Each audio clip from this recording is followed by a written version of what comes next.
Hi, everybody. Thank you so much for being here for our Little Italy of Los Angeles podcast.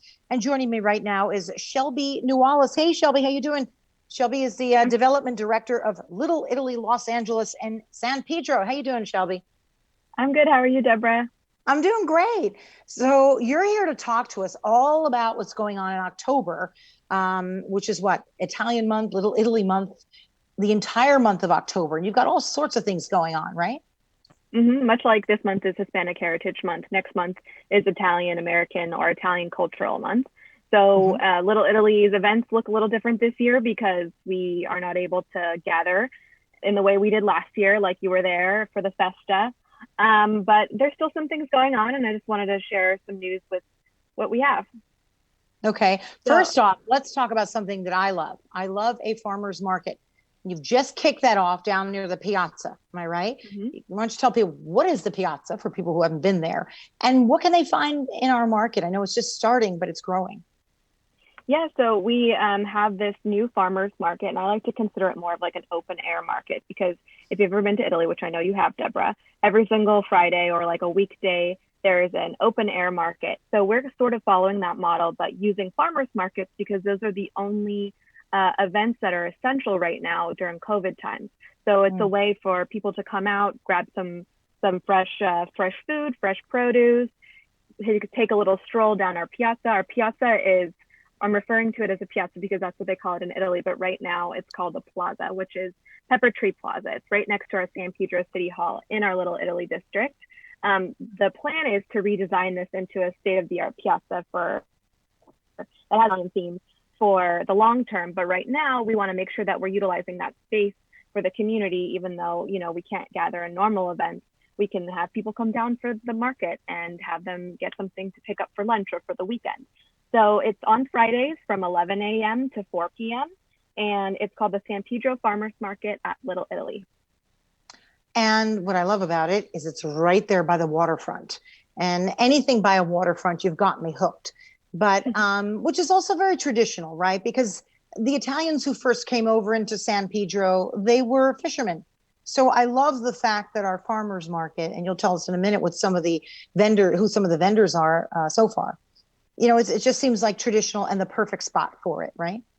Yeah, we're really happy with the new location. Yeah. It used to be on 6th Street, which is still Little Italy, but a little bit further closer to the main street. And we actually are still on a pretty big street that's like a thoroughway, but it is right across the street from the water. And so you see this kind of industrial beauty with the port, which is like a reminder of the fisherman's pass. There's not much fishing that goes on there now, but there's sure a lot of cargo that passes by.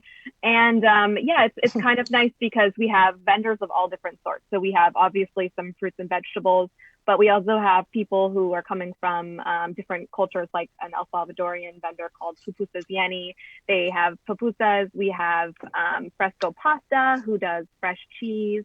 And actually, I had some last weekend. I spent a little more than I probably should have, but I bought some burrata and stracciatella, which is basically like the creamy inside of the mozzarella. And it made me so happy to have that on a Friday. I felt like I was back in Italy. I hadn't had cheese that good since I was there. And, just like that little moment was such a nice little way to end the week.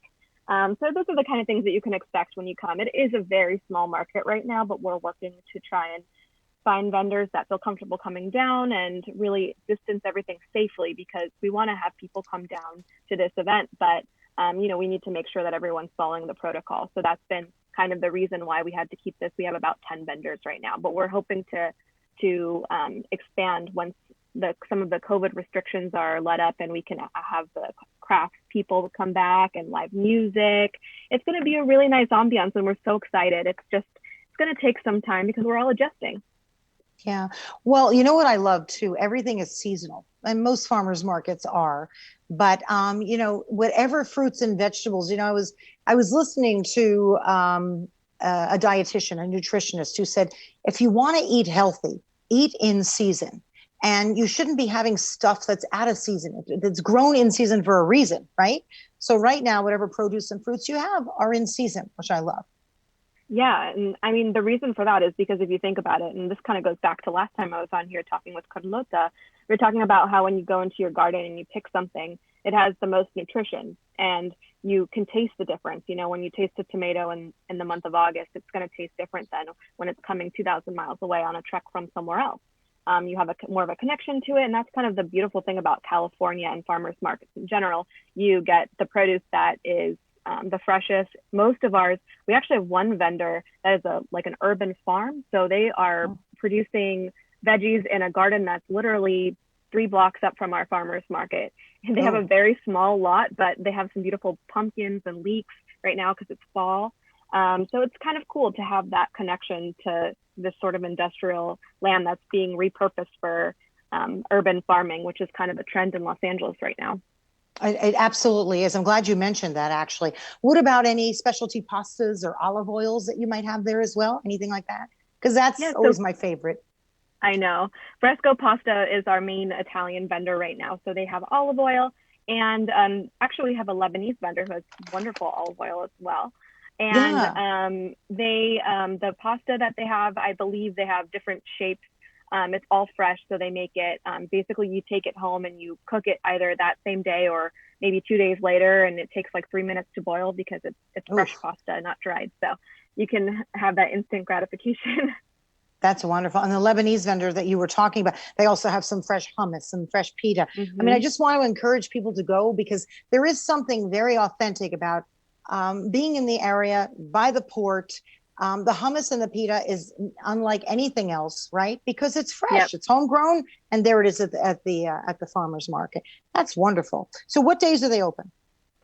Only on Fridays, 11 a.m. to 4 p.m. So it's perfect for, you know, if you have a little lunch break and you can sneak out of the house, maybe you're working from home. We have a lot of apartment dwellers down there, so they come from their apartment and just kind of take a little stroll through. And yeah, there's plenty of space for people to park on the street, and we have a parking lot available. All the information you can find on the San Pedro Farmers Market Instagram and the San Pedro Chamber's website, and I'll provide you some links to those, so people who are interested or maybe in local communities, maybe not San Pedro, but Torrance or Palos Verdes, they want to take a trip down, we're here. So what else do we have going on down in our Little Italy district? Because I know 1 year ago we were having the big party right at the corner where Bueno's, I think, pizzeria is. Bueno's. Am I correct? Bueno's. And although many of those restaurants are still open, and you've got sidewalk cafes that are open, which is wonderful. So I want to encourage people to please come, because we've done that a few times and we really had a spectacular time. And I'm glad to hear that. Oh yeah, and the people were there cooking the food. I really felt like if I wasn't at my family's place, that I was back in Italy. So that's still open. And what else do we have planned in October? So we're kind of excited because this is going to be the first for San Pedro since everything shut down. We have a drive-in movie weekend coming. So October 16th, 17th, and 18th, down at the USS Iowa, which is right next to the cruise terminal. It's actually a historic battleship. If you haven't been down, it's wonderful. Their museum's open. Up against the setting of the battleship, there's going to be a drive-in movie screen. So a big inflatable screen.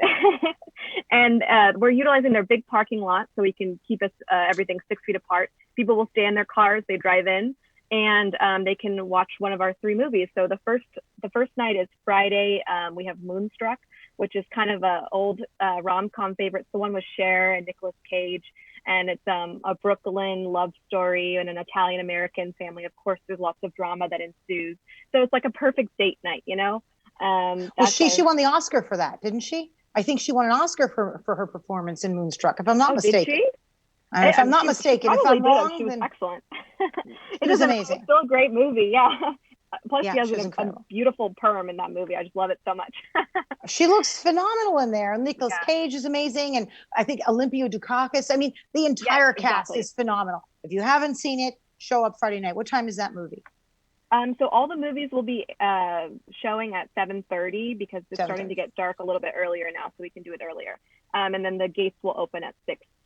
Again, I'll send all that information. And then Saturday night, we have our Italian language movie night. So it's going to be Cinema Paradiso, which did win Academy Awards for, I think it was Best Foreign Film. I think it was back in 1989. Don't quote me, but I believe it's around that time. And it's about this little boy who grows up in Sicily, and you kind of will find out that he's sort of an important figure now, and how film changed his life in this small town with not that much to do, how cinema really affects people. And I think it's a story that people can really find a lot of connection to. A tear jerker. I mean, it was It is. so beautiful and warm. I saw it the first time. I'm not even sure you were born when that was first out the first time. It was phenomenal. And it's, I would implore people to, if they haven't seen it, to come on down and see it. How about Sunday? Sunday will be Up. So that's the only one that's not Italian, but it's a family favorite. And it's a good day to bring out the kids and, you know, everyone down there. So that's our movie lineup. We're also excited too because Cinema Paradiso is has the soundtrack done by Ennio Morricone, which is a great Italian, he's producer, music producer, and pretty much famous for anything that's, I believe, actually, no, I'm not going to say it because I don't think I'm right, but excellent producer. So it's kind of fun. You know, it's a great way for people to come down and do something in a safe way. There are some drive-in movies popping up around LA because that seems to be the only way that we can go out and see movies safely now. So we're really excited to offer that for the community, and it's extended to everyone in all parts of LA, maybe even OC if you want to drive up for it. You know, it'll be really fun. So we're looking forward to it at the USS Iowa, October 16th through 18th. Hang on, though. The big question, any food? Can we order food? Would you have food delivered into the car? How's that going to work? Yeah, so we're working right now to coordinate that because it's a little bit logistically challenging. Yeah, but we're trying to get some of our local pizzerias to do pizza for at least the Saturday night, maybe even all nights. But if not, there'll definitely be concessions available at the facility. So if not, I would recommend that people sort of look at some of the restaurants that are local. Maybe they could order ahead of time, run in, pick it up, and then be on their way. It's another way that you can have some food as you're enjoying your movie. Okay, so we've got that in the middle of our month. How about anything else you'd like to tell us about going on for October? Yeah, we actually have one fun event that is happening October 15th. It's a virtual one, so for folks that are maybe not so sure about coming out in person yet, it's called Storia di Te. So we have a wonderful Sicilian-American author called Paolina Milana, and she sort of has this workshop that she's molding to Italian-American communities, because when I was speaking with her, she was saying, you know, it's such a shame that a lot of people get to be middle-aged and they never find out the stories that their parents, you know, their story of their immigration, or maybe just some things that they did when they came here that they didn't think were significant, but their grandchildren and children were like, wow, you did that? Like, she was sharing a story about how I think it was her grandmother came and was working as a seamstress for Prada, and was like, well, what do you mean? That was the person that was paying at the time, you know? Wow. So it's just like starting to use this time to collect those stories and, you know, just what to do with those stories if you are interested in writing a book or sort of creating this narrative. It's going to be a virtual workshop on October 15th. It's called Storia di Te, and it'll be sort of like a Zoom format, more like a webinar, where people can listen to her, ask some questions, and really find out about how they can connect back with their Italian roots. Beautiful. Okay, so that's going to keep us busy in October. And again, I always like to remind people, just come on down. Come on and even if you order out from one of our local restaurants, there's lots of them. They all support Little Italy Los Angeles Association. Anything else that you can care to tell us? I know there's some fun stuff going on that we have on the website, right? Carmela is doing. Lots of wonderful original content that we've been producing with just local community members. We have a wonderful board member, Carmela, who's from Ischia, and she's just been sharing some of her cooking tips with us. We actually just had another mother-in-law, son-in-law duo that is kind of a community figure talk about how to roast peppers and how to can them for the rest of the year. So just kind of fun things like that. You can check it out on our website. It's www.lila.org, Lilaa. And you can follow us on Instagram, at Little Italy of LA, and we're always posting lots of fun stuff and just trying to promote Italian culture and heritage and language. So that's what we're here for. Wonderful job, Shelby. I'm so excited that we did this.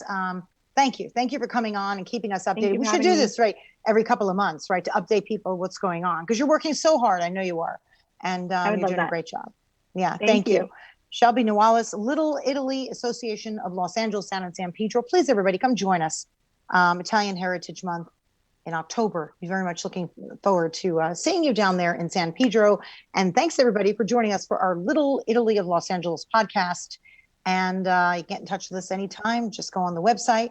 We'll see you next time. Bye-bye.